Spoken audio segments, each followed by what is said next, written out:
Hello, family members. Hope you're having a good day today. I want to talk today about something that is kind of personal for me, I talk about disability stuff a lot, kind of from my perspective as a disabled adult, with like a invisible chronic disease that makes me disabled. But that's not my only exposure to the experience of disability, I guess I should say. I actually have lived very closely with disability culture for a very long time. My father worked as a teacher for the profoundly mentally impaired. That's what they called them at the time that I was growing up. When he started out, there was a different terminology for that I'm not going to use because it is now considered a slur. But at the time, it was considered the appropriate terminology. That gives you some idea how long ago we're talking. We're talking late 70s. And Daddy started working in West Virginia, and the time frame just after they had kind of dissolved institutions and started putting disabled children in school systems. And so it was sort of a Wild West sort of scenario where nobody quite knew what they were doing. There wasn't really anybody who was, experienced in what they were trying to do because it was so novel. And so there was a lot of trial and error on his part. And I remember a story he tells of when he was out in public somewhere, like his school was sort of downtown, and they would like walk somewhere. By walk, I mean, his a lot of his students were wheelchair bound, so either rolled or pushed or whatever. Um, but he was out in public with some of his students, and he would be like harassed by the local people, being like, "Get your kids out of the public eye. Yeah, no one wants to see them." They thought that they were dad's kids. They didn't even think about the fact that he was a teacher and they were his students. And they would think that it was just inappropriate. It was like offensive for children like that to even be seen. And it's kind of wild, really, really awful to be honest. To think about, people being that, cruel and exclusionary.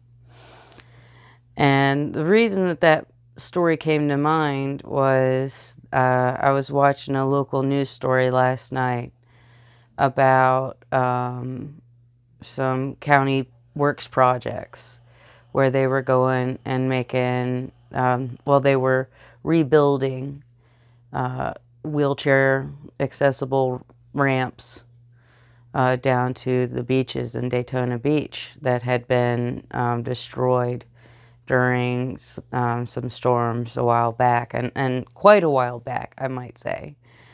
And they were like, temporary steps had been built so that there's, partial access.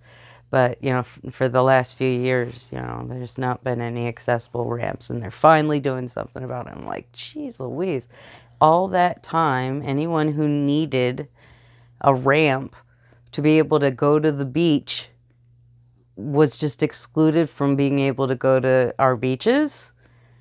But they gotta go somewhere else, I guess. Because if they physically can't go there, and they want to go to the beach, then they're going to have to do something different. Now, the one thing I will say for Daytona Beach is they do, if you have a handicap placard, you can drive onto the beach, and it doesn't cost anything. But if you're the kind of disabled that isn't going to necessarily get you a handicap placard for whatever reason, or if you need those ramps for reasons that, again, wouldn't come with having a handicap placard. I know there's a lot of people who needed those ramps besides just people in wheelchairs. Like, I honestly, when I was still, able to go out and about and do stuff, I would take my rollator, my walker, and I would take that to the beach. It was really nice, actually, because you could put stuff in it, and you, like, have a place to sit down when you first get there before you set up camp or whatever, like. And not having those ramps did prevent me from being able to, like, go to the beach. Like, this actually happened to me. I'm a Volusia County resident. Like, this is, like, literally me. I was one of the excluded people. And I hadn't really even thought about it until I saw that news story, And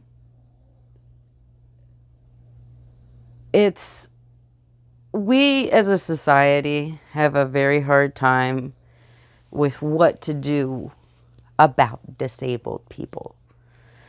And I think it's the same, like, problem that I talked about when I talked about in the, like, fat phobic thing, marked fat phobic bigots video that I did a while back.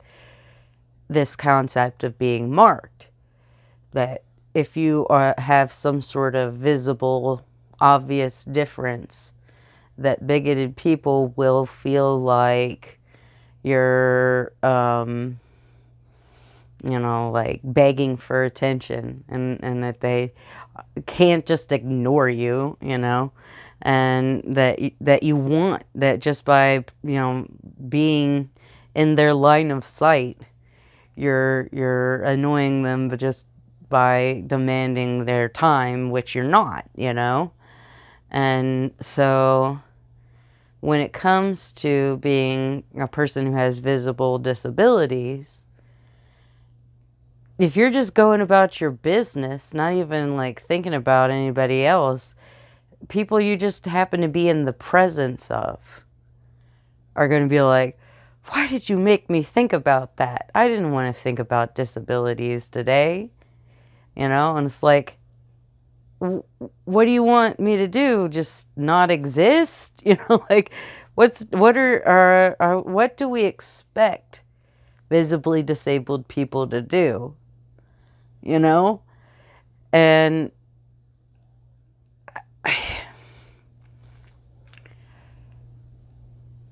I grew up mainly around people who are mentally impaired, but almost all of the people that my dad worked with also had physical impairments too. So I wasn't unfamiliar with physical impairment.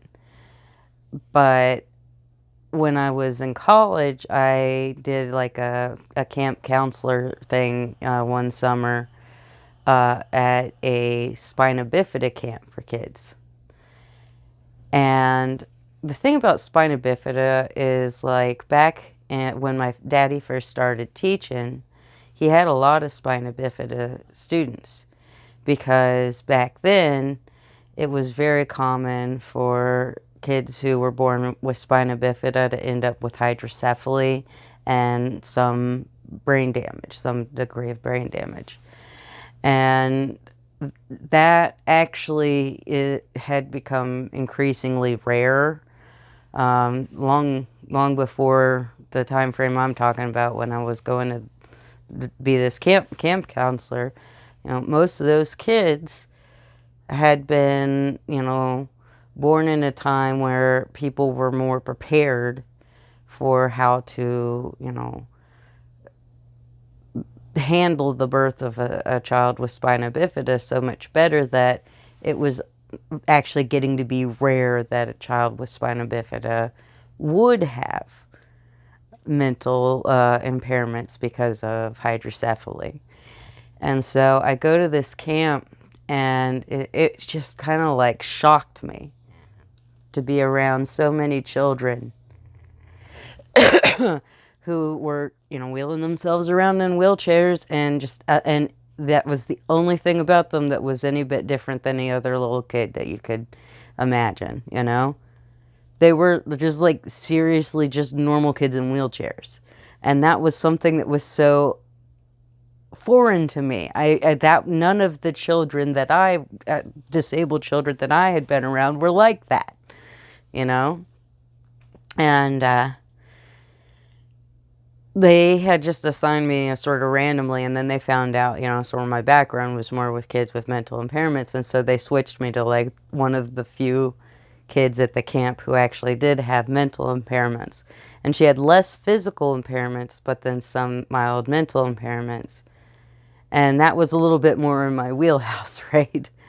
But it definitely, made me realize that being disabled is such a broad thing, The people who we describe as disabled can be anything from like stutterers, like our President Joe Biden, to people like my dad's students who, he had students who had like cortical blindness, and also were deaf, wheelchair bound, unable to talk, unable to,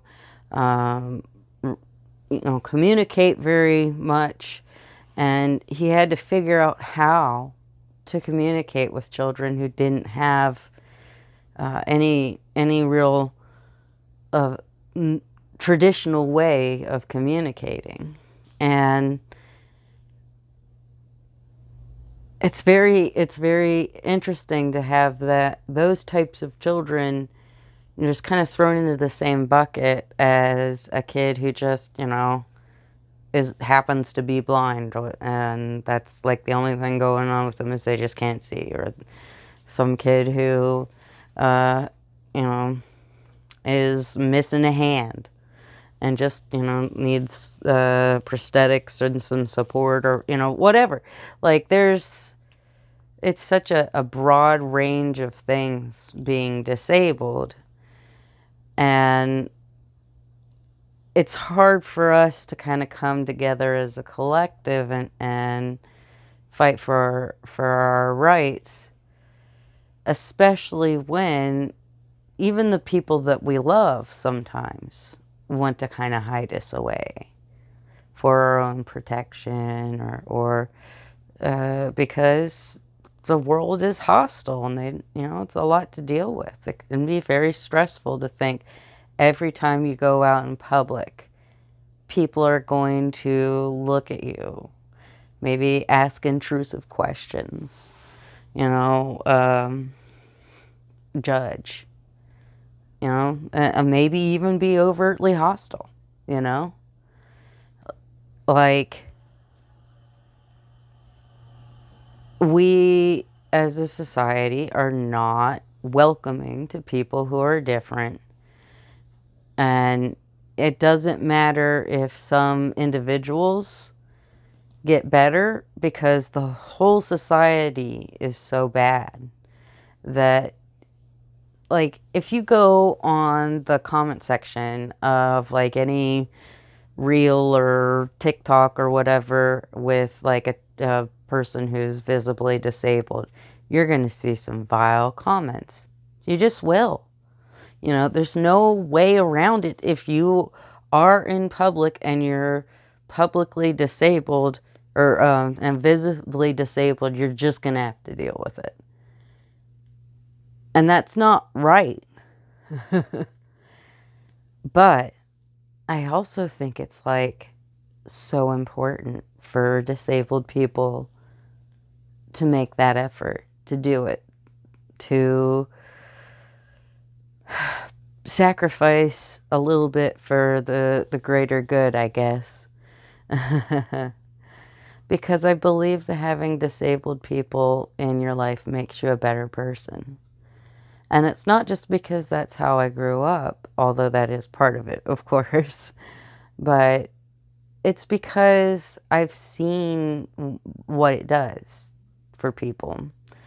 When I was in elementary school, my daddy was teaching across the playground in a separate building. It was an old church that had been bought by the school system and was used as an annex. And then you had, in one part of it was like the alternative school, and then Daddy's part of it was his classroom. And there was occasionally contact between the elementary children and my part of the school and his part of the school, but it was a kind of a thing to coordinate because there was a whole big playground and then like a large parking lot, and it was a substantial distance for either corralling a bunch of school children to go or getting Daddy's children across. But it was such a nice facility. And so he really loved teaching there. And when there was a parent who sued for more integration, for her child to actually be around kids her age, he was very disappointed when she won because he lost access to, all the space that he had before. He had a hot tub for hydrotherapy for his students. I mean, he had a wonderful facility there, and then he got like shoved into an elementary school classroom and had to do the same things, including like laundry and because he had students who had no bowel control. He had students who had G tubes, so uh, it was not something that he was used to having to deal with in just like a normal like size classroom. But as he made it work, it was a completely transformative experience because having the age appropriate kids in the same building as his students, they just interacted way more often. And, not just when it was like prescribed times where like Daddy's kids went into the classrooms to be in the classrooms for that purpose. It was times like in the hallway, and they'd see, hey, Jesse, how you doing? Da, da, da. The kids knew his students and loved his students. And a lot of the kids that went to that school and had that experience with my dad and his students went on to do jobs where they like worked in nursing homes or, were caregivers and did really wonderful things in the community. He took children who were like delinquents and struggling in their regular classes and gave them the opportunity to be the champions for his students. And they blossomed and became better students. It improved their lives. It improved the lives of his students and their families. They felt more included in the community. It was incredible. And it seemed when it happened like it was a curse, but it turned out to be a blessing instead. And that's something I'll never forget. Disabled people make our communities better. Including us makes your life better.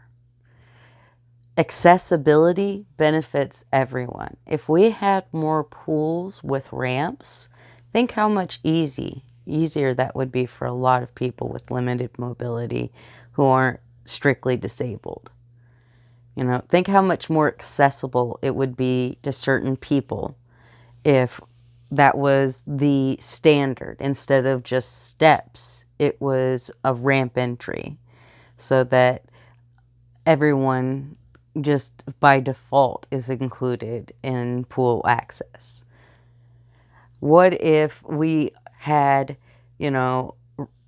accessible ramps everywhere and, good automatic doors everywhere. Think about how much easier life is when you don't have to like fumble around when you're holding stuff and try to open a door. Think about how much less potential disease contamination you do if you have automatic doors that are accessible for everybody. Accessibility benefits everyone. Having disabled people, visible disabled people in the community makes the community better and stronger. Like, there is a point that we exist. It's not like we're just sort of leftovers forgotten on the margins. Disabled people are an essential part of the community, of human society. And anyone who tries to marginalize us or ignore us ignores potential in making the world a better place. We belong everywhere, just the same as everybody else. We deserve access, and you are better off if you have access to us. So, that's what I wanted to talk about today, family members. And I do believe Casey is anxiously waiting to go outside, so I'm going to have to end this. But I do hope you have a wonderful day, and I will talk to you soon. Bye.